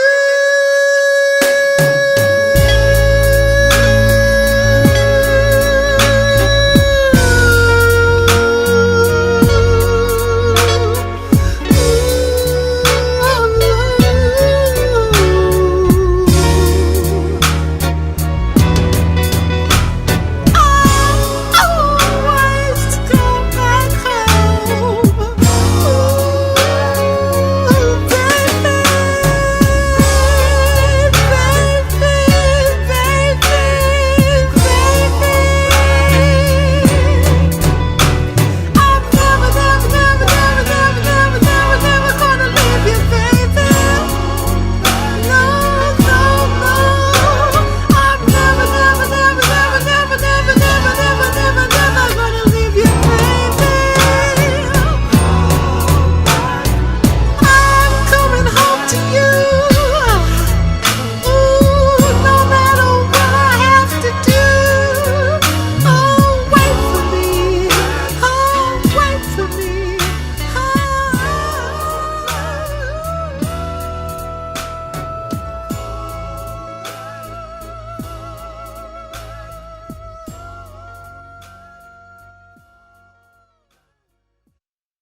Winston, Hi. that was Back. beautiful. Hey? I heard a lot of the 60s in there. Yeah. A lot. Just beautiful. It shows, like how you just got so intimate with that piece. That was a very special piece for you. Did you write that about somebody in particular, or was it just kind of like one of those feelings that you had to write something for someone else? No, that was for me. I wrote that for someone in particular. I could tell. Yeah. I could tell because you were very intimate with that song. Yeah. Those notes that you were hitting were just incredible. And I loved how you tickled my ears with the different sounds from Japan. The airport, yeah. Mm-hmm. Yeah, that was incredible. That was awesome. You don't hear different things like that in music today either. Yeah, you just have to think. It's kind of an outside the box type thing. Yeah. Not too far out. See, you're a legend. Look what you're teaching everybody. You're teaching the world. Think out the box. Be the artist. Okay. I'm know going to what get you else to say. admit that you're a legend. I don't wear that title well. I just don't, Well, I don't good. wear Now that I left title you well. speechless. Well, you definitely deserve it. To hear even a male hit those notes and with such passion and intimacy to connect like that, it's not easy to get away with a 7-minute song and to keep someone engaged and so connected to a piece like that. Yeah, my songs, because I'm the king of overkill. My songs, Yep. my songs are too long. I love it though, I can't help because myself. you get into the moment, Yeah. and there's nothing wrong with that. I love it. That moment's what you look for. You know, Okay. when you're listening to an artist, to a piece, those moments that they stand out, that's what you look for. You know, what makes them unique or strange or weird? You know, where's that connection? Yeah, I'm a world artist, I guess. You know, I'm not, you know. I'm telling you. You're a legend.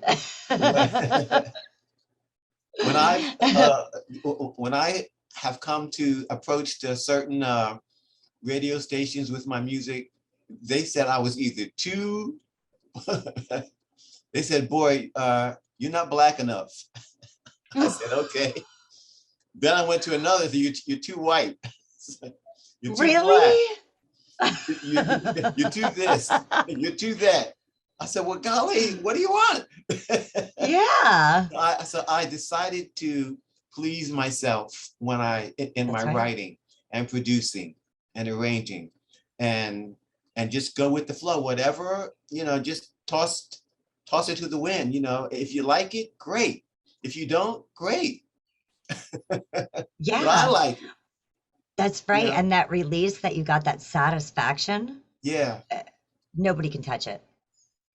Another clue, Nobody can touch it. another good caveat is that if you really like something, you can be sure that others will like it as well. Yes. You never have to guess whether someone else likes what you like. There will That's a always good be tip. there'll always be a contingent of people that love what you love. Yeah. So stop trying to be like somebody else. Just be That's who you right. are. That's right. Be Yeah. you, be heard, be original, Yeah. and share the love. Yeah. Share it. There you go. Yeah. You got it. How you do that? How you do that? How you do that? You can do Okay. it this way too. You can put your thumbs together. Oh, wait a minute. See, you can flip it upside down. So you can, yeah.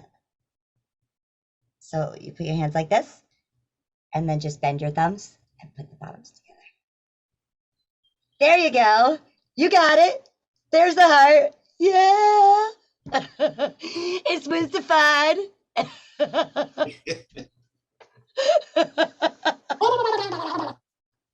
Yes. Yes, dear. Yes, dear. So you have to tell me about Perfect Imperfection, because you've totally blown my mind tonight with every sound that I've heard from you, whether it's those really highs or those really lows, or just your composition, your canvases, your paintings. Like, tell me about Perfect Imperfection. Very briefly, I stole that term from John Legend. Okay. Which is also a legend. Yeah, I stole that from that term, perfect imperfection, from a John Legend song. And then I said, well, let me make a song out of it. and so I Yeah. heard it. It's a funky, danceable song about a young lady who's quirky, and it's probably you. It's probably me. Yeah, this song is your MO. Okay. Woo. Can I say Go the ahead. legend said this is my song? My legend, because you're a legend in my eyes.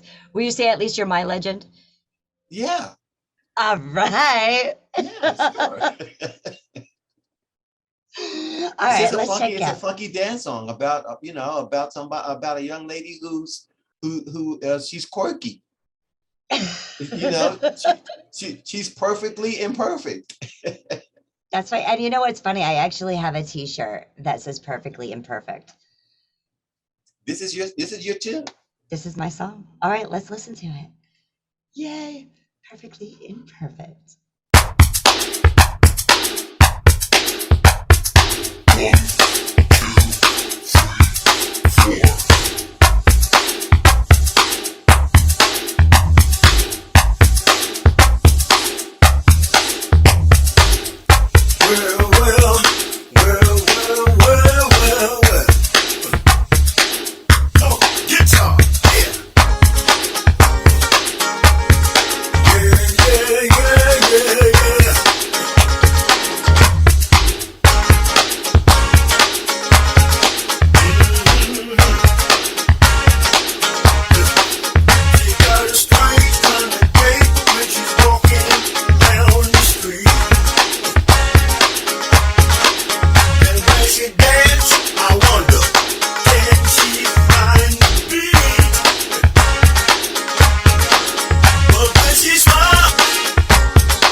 I can't hear you.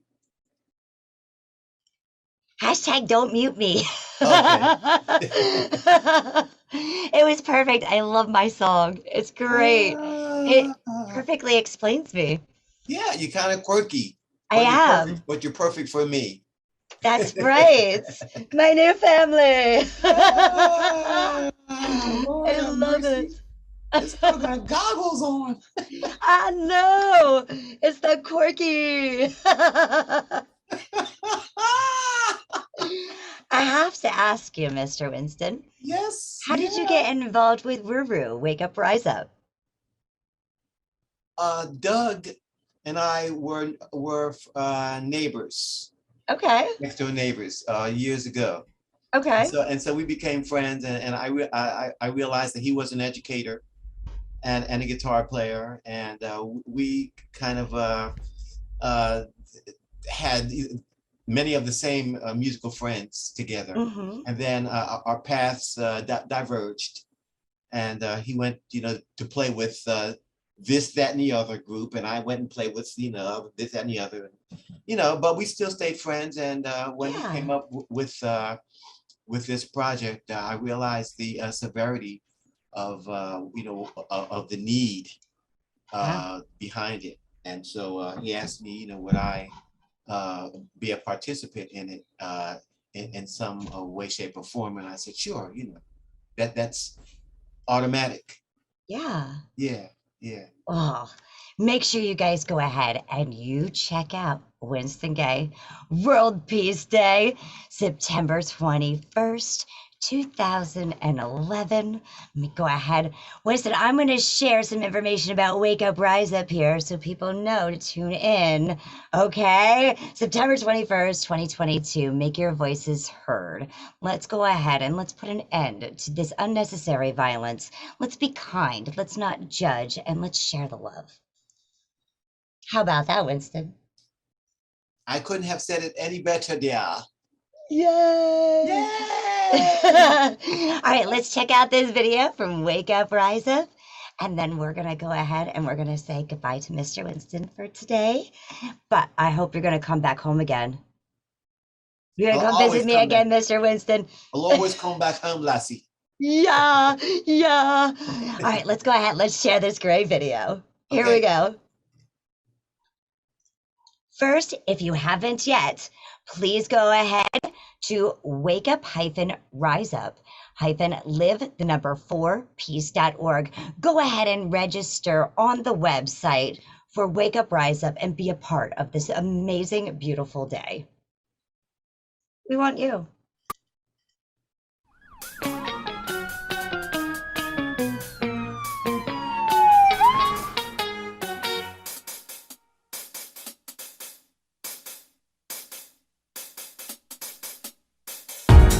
Listen to this message for you. It's from the groups of Phase 5 Record Show. When someone said we need to spread the news, we decided to share it through a song. Black crime, white crime, stop the dealing, stop the killing. It's time to kick the devil out your mind. Black crime, white crime, stop the dealing, stop the killing. It's time to kick the devil out your mind. Let's unite. Our lives matter.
Verse 14. If my people, which are called by my name, shall humble themselves and pray, and seek my face, and turn from their wicked ways, then will I hear from heaven, and will forgive their sins, and will heal their land.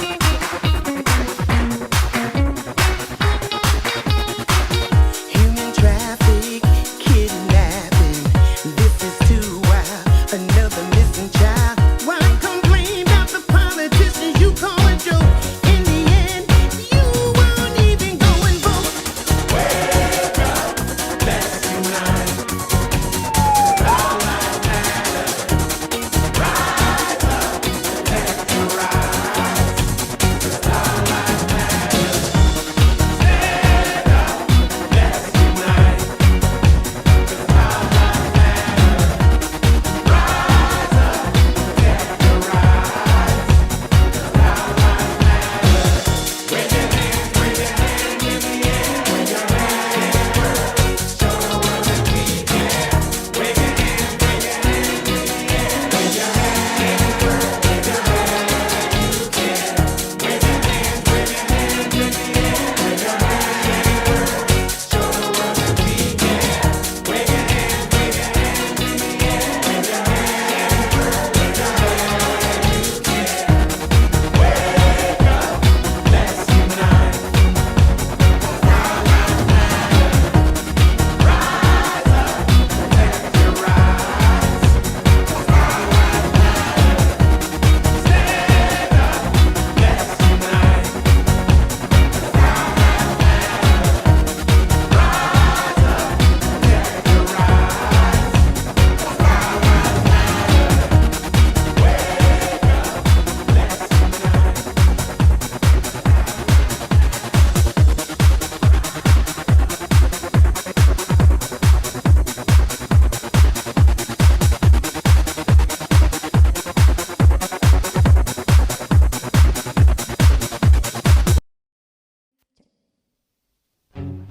When the world is breaking and the violence takes to the streets, no one is safe. Share the love. Stand up, wake up, rise up with us. Let your voice be heard. Let's sing it out to the clouds, to the mountains, to the seas, to the oceans all across the world. Stand with us on September 21st, 2022. As we go ahead, celebrate World Peace Day, and we stand up to all of the violence that is taken to the streets. Share a great day of entertainment, laughter, music. Be you, be heard, be original. Share that love out. Don't forget about nature and us little bees. You know, you need our honey. Please take care of us. Don't forget about the bees.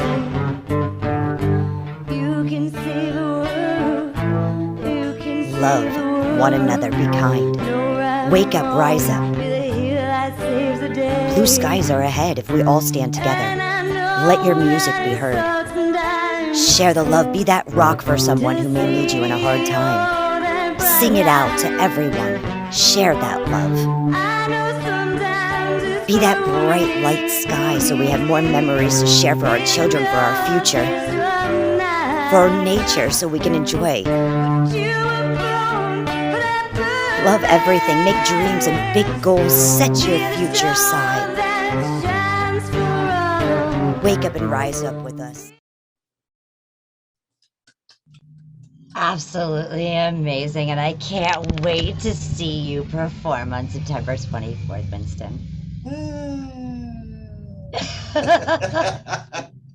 It has been amazing. This has been a great interview. I'm glad. This has been the longest interview I've ever had to date. Well, I hope you had fun. Yeah. Awesome. I don't know what else to say. Well, let's just say bye to our fans and our audience out there for now. And yeah. Everyone, remember to take care of each other and be kind. Be kind to each other. Winston, I got one more question. Yes, dear. Sorry. If you had to give advice to a youngster out there who was up and coming and decided that one day he wanted to become a musician and be all flashy for them girls on stage, what would you say to him?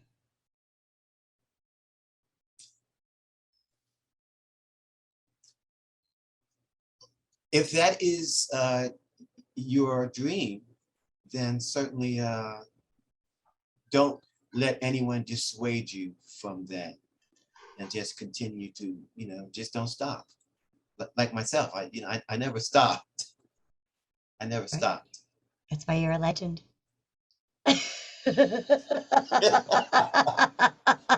Just don't stop. I mean, why stop? I mean, just don't.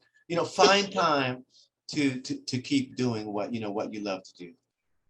That's beautiful. Yeah. Well, I hope you've been angified. I know I've been Winstified. I've been angified. Yeah, I'm angified.